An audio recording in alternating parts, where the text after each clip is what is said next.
क्या ईश्वर भी जात पात मानते हैं, भेदभाव रखते हैं? फिर सूर्य एक क्यों बनाया, चंद्रमा एक क्यों बनाया, हवा सबके लिए एक जैसी क्यों बहती?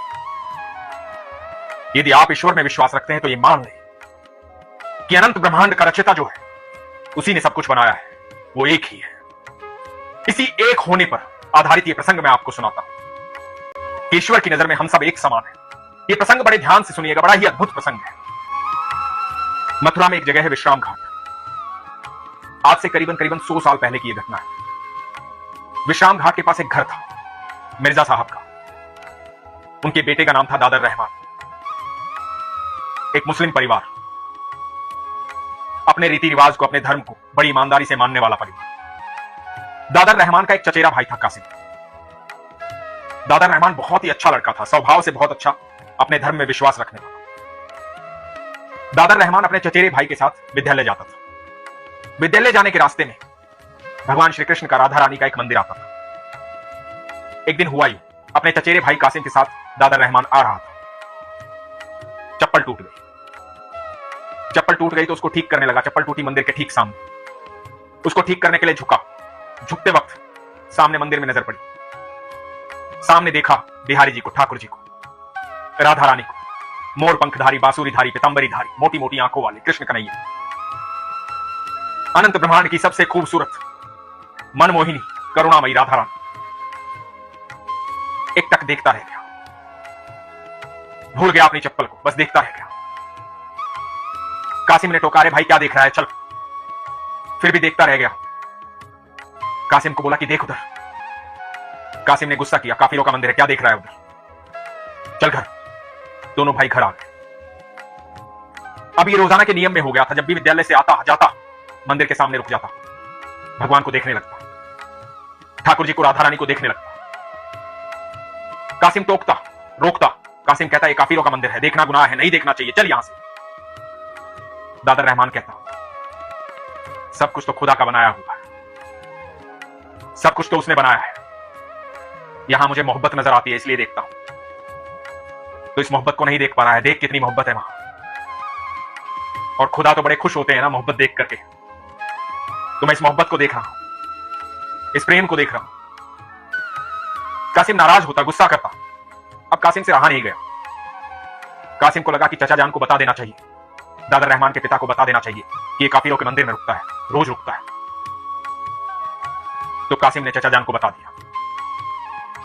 दादर रहमान के पिता बड़े गुस्सा हुए, क्रोधित हुए। और दादर रहमान ने कहा कि आप एक बार जाकर के तो देखो, कितने सुंदर हैं, कितने अद्भुत हैं, कितना प्रेम झलकता है उनकी आंखों में, कितनी मोहब्बत है उनके पास। और ये बात सुनते ही दादर रहमान के पिता मिर्जा साहब ने खूब पिटाई की दादर रहमान की, खूब मारा, समझाया। वो काफिरों का मंदिर है, काफिर हो गया क्या तू, क्यों ये करता है, खुदा को देख, खुदा की तरफ देख। तो दादर रहमान ने कहा जब मेरे खुदा वही है, इसलिए उनकी तरफ देखता हूं। कहीं से नाम पता कर लिया था, नाम है कृष्ण और राधा। तो कृष्ण और राधा ही कहता रहता था। बहुत मारा, बहुत पीटा। मिर्जा साहब को लगा कि अब सुधर जाएगा, लेकिन सुधार कहां आना था। विद्यालय से आते वक्त रुक जाता, अब कासिम के साथ नहीं आता था, अकेला आने लगा। कासिम को पहले ही कह देता तू घर जा। कासिम शिकायत कर चुका था, कासिम के पास और कुछ कहने के लिए था नहीं, और मंदिर के बाहर रुक जाता। दादर रहमान की अम्मी कभी चावल भात देती, कभी कुछ देती। तो ठाकुर जी के सामने बैठता और ठाकुर जी को कहता कि भोजन कर लिया तुमने, अम्मी ने चावल बनाए हैं, खाओगे, मेरे साथ खाओगे। आपकी दुल्हनिया बड़ी सुंदर है, राधा, कितना प्यार है इनकी आंखों में, कितनी करुणामयी है, कितना वात्सल्य है। इनसे मिलना है, राधा रानी से मिलना है।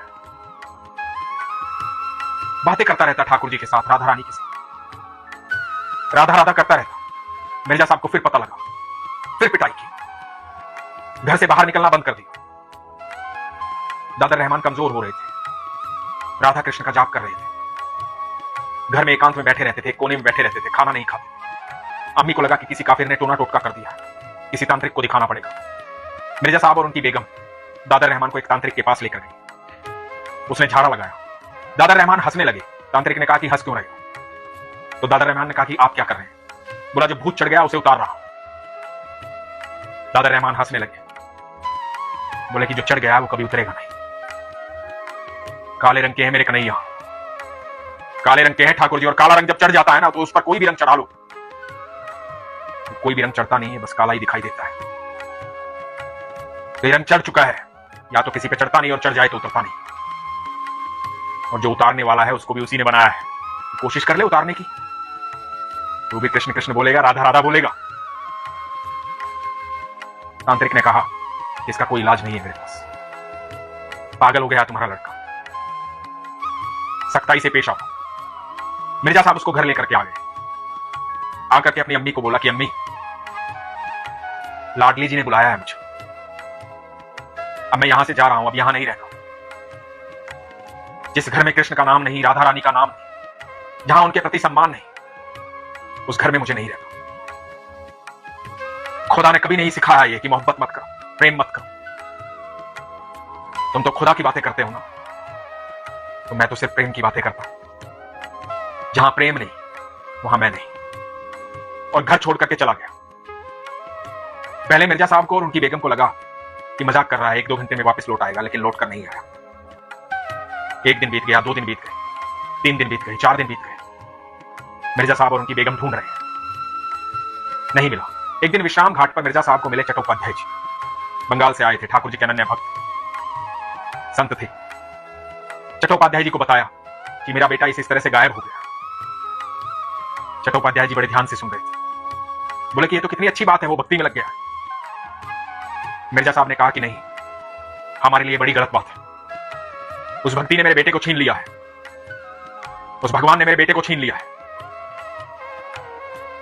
ये गलत हुआ है। आपको कहीं मेरा बेटा मिले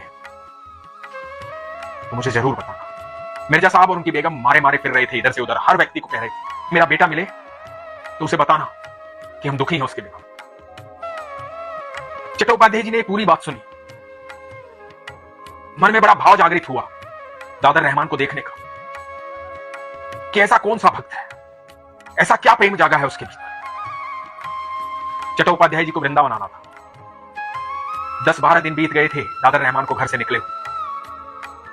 कुछ नहीं खाया पिया था, भूखा प्यासा यमुना किनारे एक पेड़ के नीचे बैठा हुआ था वृंदावन। इधर चट्टोपाध्याय जी ने देखा कि यमुना किनारे एक पेड़ के नीचे एक युवक बैठा हुआ है, 16-17 साल का। समझ गए यही है दादर रहमान। बड़ा तेज था युवक के चेहरे पर, सर्दी का समय था, बदन पर कोई कपड़ा नहीं था। चट्टोपाध्याय जी को बड़ी दया आई। अपने बैग से कंबल निकाला और कंबल उठा दिया। उस बच्चे ने कुछ नहीं कहा, कुछ भी नहीं। एक तक यमुना महारानी को देखता रहा। चट्टोपाध्याय जी कुछ कहते उससे पहले एक ब्रजबाला आ गई। हाथ में भोजन की थाली लिए हुए, दूध का गिलास लिए हुए, और आकर के उस बालक को बोली कि लो ये भोजन ग्रहण करो, दूध पी लो। बालक ने कहा कि मुझे राधा रानी से मिलना है, मुझे राधा रानी से मिलना है। उस ब्रजबाला ने कहा कि अभी भोजन ग्रहण कर लो, प्राण होंगे तभी तो राधा रानी से मिल पाओगे, अभी नहीं, रात्रि में आऊंगी और तुम्हें ले जाऊंगी बरसाना। अभी घर पर कई काम है, अभी भोजन ग्रहण कर लो। अपने हाथ से दूध पिलाया, भोजन करवाया, और भोजन के पात्र लेकर के साथ में बैठे चट्टोपाध्याय जी से कहा कि बाबा आप इनका ध्यान रखेंगे, लाडली जी ने कहा है कि इनका ध्यान रखना है। चट्टोपाध्याय जी देखते रह गए, कुछ समझ में नहीं आया। ब्रजबाला पात्र लेकर के चल दी। चट्टोपाध्याय जी ने उस ब्रजबाला की तरफ देखा, थोड़ी दूर जाकर के वो गायब हो। चट्टोपाध्याय जी देखते रह गए, इस बालक को देख रहे हैं। बालक से कहा कि बाबा क्या दुख है आपको? बालक ने कहा कि कोई दुख नहीं। दुख तो तब था, मथुरा में अपने घर में रहता था, माता पिता मारते पीटते थे, प्रेम नहीं था उनके भीतर, राधा कृष्ण को नहीं जानते थे। और ये कहकर के यमुना महारानी की तरफ देखने लगा एक टक। चट्टोपाध्याय जी देखते रह गए। समय बीता, रात्रि हुई, एक किशोरी आई। चट्टोपाध्याय जी ने देखा कि ये किशोरी वो नहीं है जो भोजन लेकर के आई थी, और ये बहुत सुंदर है, अद्भुत आभा मंडल है, तेज निकल रहा है। ऐसा लग रहा है जैसे हवा में तैर रही है। बालक के पास आई, बालक की बाह पकड़ी और कहा, चलो बरसाना। चट्टोपाध्याय जी ये सब देख रहे हैं। उस बालक की बाह पकड़ करके ले जाने लगी। थोड़ा आगे गई और आगे जाते ही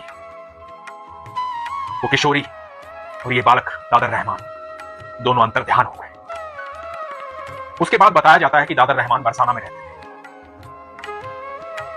यह है भक्त और भगवान के बीच का संबंध। जब आपको ईश्वर से प्रेम हो जाता है तो ईश्वर को भी आपसे अगाढ़ प्रेम हो जाता है। ईश्वर को पाने का सिर्फ एक ही उपाय है, प्रेम, अगाढ़ प्रेम, प्रगाढ़ विश्वास, मन में सरलता, सहजता। ये बातें सिर्फ बातें लगती होंगी। ये कब तक बातें लगेंगी? जब तक अनुभव नहीं होगा। अनुभव कैसे होगा? वो विश्वास से होगा, वो प्रेम से होगा। जब अनुभव कर लोगे ना, उसके बाद कुछ भी दिखाई नहीं देगा, कुछ भी समझ में नहीं आएगा। इस संसार से अलग है वो संसार जहां ईश्वर रहते हैं। वो प्रेम का संसार है, प्रेम की दुनिया है। वहां सिर्फ सुकून है, आनंद है। कोई कष्ट नहीं है, कोई दुख नहीं है, कोई परेशानी नहीं। यदि जाना चाहते हो उस दुनिया में तो सरल हो जाओ, सहज हो जाओ, ईश्वर के प्रति प्रेम जागृत करो, प्रगाढ़ विश्वास रखो। इसीलिए हमेशा कहता हूं, अपने विश्वास को मजबूत रखो, अपना ख्याल रखो।